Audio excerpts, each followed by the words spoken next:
building an indie business in the center of venture capital. I'm Alex Edmonds, and this is the Building an Indie Business podcast. All right, hello to all my listeners in France. So this week I'm going to be talking about email and how a podcaster can use email to grow their audience for their podcast. Okay, I'm going to be talking about the goals that you can have for email, how to write an email for your podcast. I'm going to be talking about lead magnets or landing pages. I'm going to go into detail about both of them.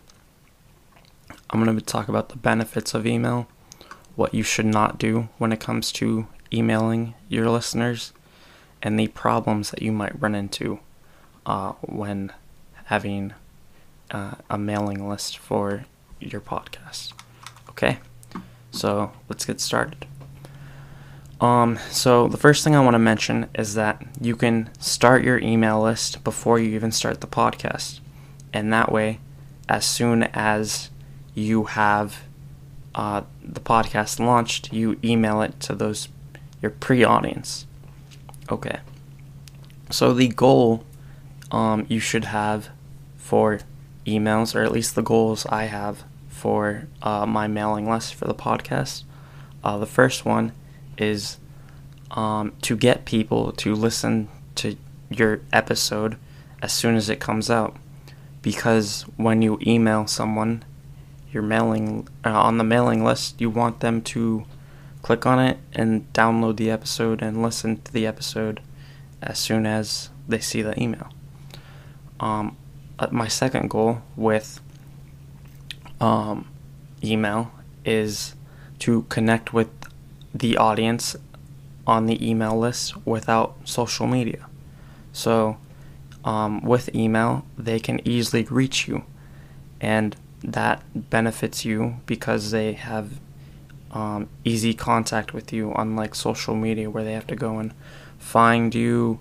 They have to get permission to DM you, at least for me, because oh my god, I get so many emails from Product Hunt people and DMs from Product Hunt people. It's so annoying. Okay. So how do you want to set up your email to email potential subscribers? Okay. So the first thing I do for my email list is I send them a link for their welcome link. I send them links to the most popular players. So Apple, Google, Spotify, and the RSS feed. I say welcome. I send them a lead magnet, which I'm going to talk about later. And then at the bottom are the links to the popular players. And my target audience for the email list are my biggest fans, not people that have just stumbled onto the podcast. Okay. So how do you set up the email? Like, what structure do you use? Great question. Okay. So, the first thing I do is for the title, I have new episode of the Building BAIB, because I don't say building an indie business. It's way too long. I regret the title. So I always do BAIB. So new episode of BAIB, and then the episode title.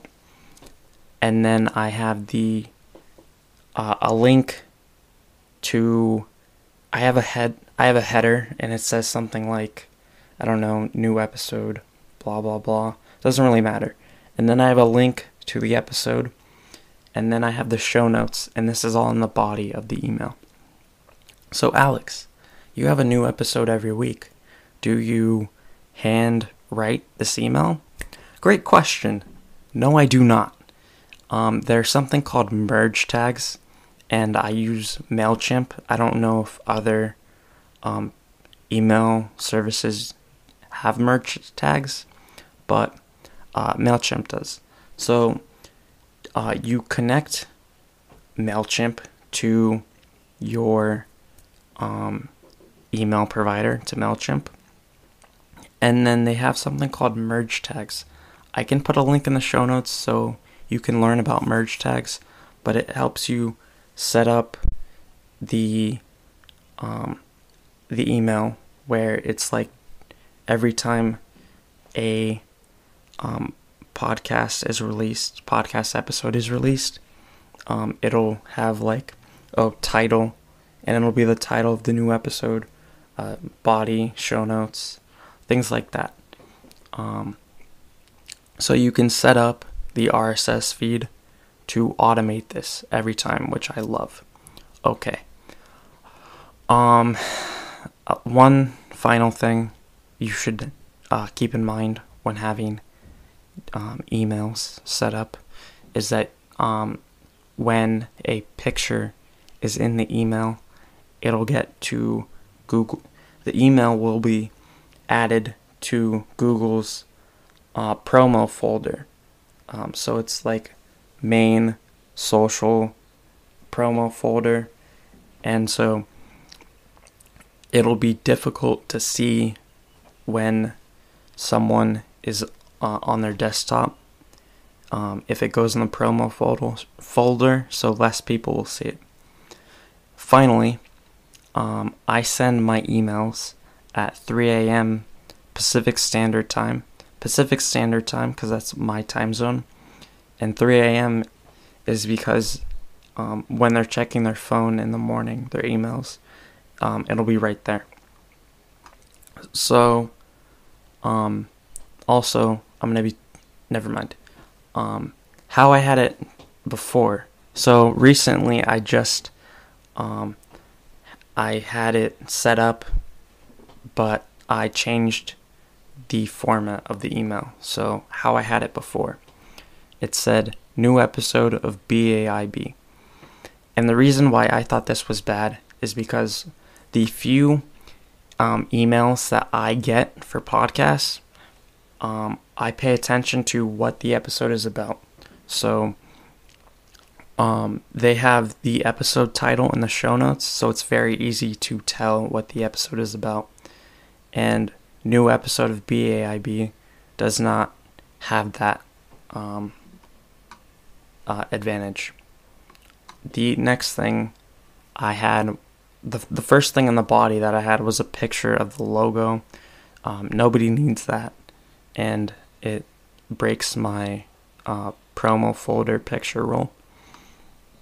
Then I had a big headline. I don't even remember what it was, but it was a headline.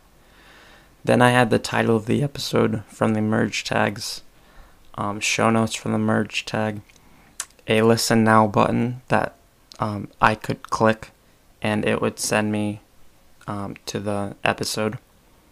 Then I had a picture of the player, which would also send you to the episode. And then I had a picture of my blog to promote my blog at the bottom. So I broke my rule 3 times about pictures. Now how I have it set up. Okay, so I have new episode of BAIB, the episode title, so people can see what the episode is about. Okay, then I have, in the body, I have a big headline, and it's like in header font, something like that, I don't remember. Then I have the merge tag title, which is a link to the episode. Then I have the show notes. Then I have a listen now button. I think that's the only thing that's the same. Then links to the podcast, Google, Apple, Spotify, RSS feed. And this is not the episode, but the entire podcast. Just in case someone stumbles onto my podcast or the email that I have and they're not subscribed. Lead magnet. What is a lead magnet? A lead magnet is something that you give to a subscriber to give them incentive to subscribe to your email list. So what is my lead magnet? My lead magnet is a private playlist from YouTube that helps people create and set up their podcasts. So I let people know that this playlist is private in the welcome email to make them feel special. So why is this my lead magnet?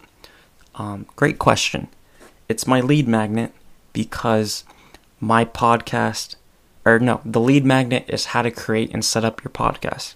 And then my podcast is how to podcast. And that's why I have episodes about how to podcast, like the storytelling episode, the podcast marketing episode, things like that. All right. Your lead magnet can be anything. It can be a PDF file, it can be videos, it can be an audio file, anything you want. Okay. So the landing page. What a landing page is, it's like a page on a website, and it helps people to understand what the value prop of your thing is. In this case, what your podcast is, the value prop of your podcast. So how did I display the value prop of this podcast? Great question again. So how I displayed the value prop is I broke down the podcast the podcast episodes that they would hear into 3 different topics. Community building, podcasting, and web development. And I talked about the different types of the different episodes that they would hear. So like for landing page. For community building, I did not running a community. I did growing a community. For web development, I talked about learning SaaS. For podcasting, I talked about how to interview a guest. And I said why these episodes would help a new listener or someone listening to the podcast, right? Then at the very top, I had links to the popular apps, Google, Spotify, I already mentioned them. And then I had an about page, which was a separate page, allowing people to get to know me. And then I had a link to Open Podcast. Again, because everything I do is about promoting Open Podcast. Okay. Problems with the landing page. Did I talk about problems with the lead magnet? Oh, so problems with the lead magnet is sometimes people will sign up and then leave after getting the lead magnet. Another problem is that they may not be interested in the lead magnet and therefore they don't sign up. Okay, so problems with the landing page is that designing it,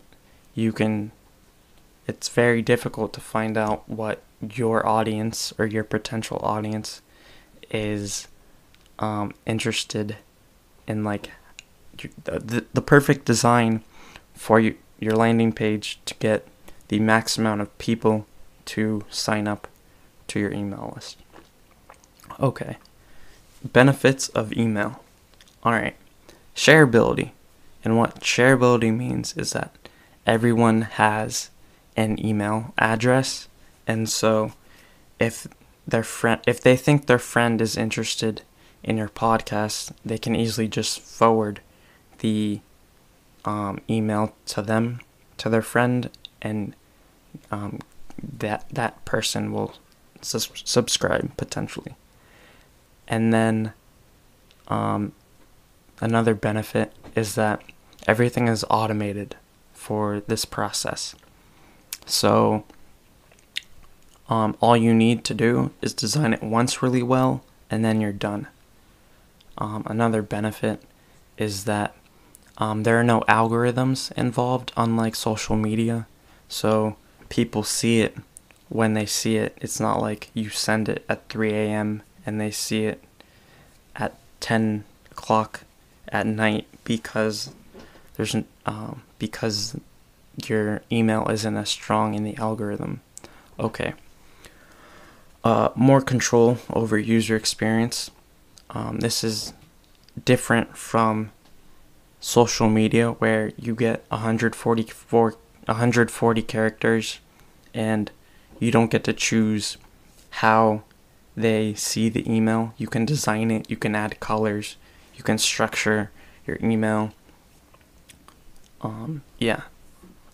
Data is yours. So when you want to move email services, you can take the email or your email list somewhere else and just start up again. No problems whatsoever. Another benefit is good stats. So you know when someone emails it, how often someone opens the email, the percentage of people opening it, you know what people click on.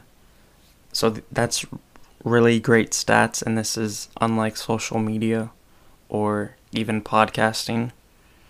But yeah, I shouldn't have brought that one up. Okay.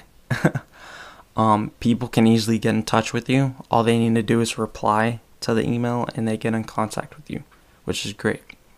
Acts as a reminder.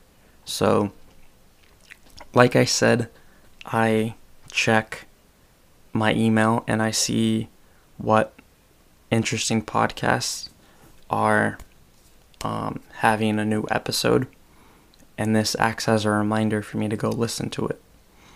How to grow a email list. The first thing is put your email form in the show notes, and that way people who are interested in being on the email list can join it very easily. Okay. Promote the episode with your email in the web format. So you can have a format where it's not just the email, it's like an HTML page.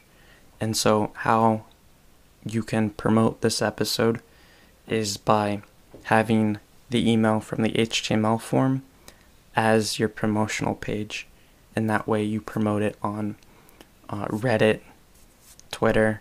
You promote that page instead of like a link to the podcast. Okay.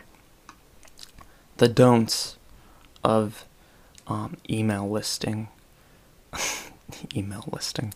Okay. So don't add people without permission. Let them join themselves. Don't just take their email and then add them to the email list. That makes your email list look bad, and you have like a score on Google, and if people mark your email as spam, which it will be if you add them randomly, less people will see your email because it'll be marked in the spam folder. Okay. Don't have a large email form. And so what I mean by this is that you can ask them 100 questions as they sign up for your email list. Don't do this. I literally just ask for their email. Some people ask for their name, last name, where they were born, what country they're from, things like that. I'm exaggerating, but people ask a lot of questions. And you want to make it as easy as possible for them to sign up for your email list. So just have the email. That's all you really need. Okay. Have a large email. Don't do this. So what I mean by this is like having a lot of content to put in the email. Like don't put your life story in the email. Just have the content that they need to read. Okay. Use an unfamiliar email address. So what I mean by this is anyone who knows me and listens to my podcast knows that I go by SupremeRumHam on the internet. And so the email address that they see when they get my email is SupremeRumHam@gmail.com. So if I were to have something like sanjose408 at AOL.com, that'd be confusing, and they would mark my email as spam, and then it would go back to the spam folder, and people would not see my email. So by having an email address that someone would recognize, you avoid that problem. Okay, problems that you would have with the email address or the email list. Okay, collecting emails. It can be difficult to collect emails because a lot of people just don't want to give their email address out because they're afraid someone might sell the email address or stuff like that. So you might have problems collecting the email address. Styling it. When you're creating the email, this is very much like the landing page. It can be difficult to find the optimal design for your email. The email that you would be sending. Okay. People get a lot of emails. So people get a lot of emails from services and companies that they're involved with. They might miss your email on occasion, and so, yeah. Okay. That's all I have for this episode. Thank you for listening. Have a nice day.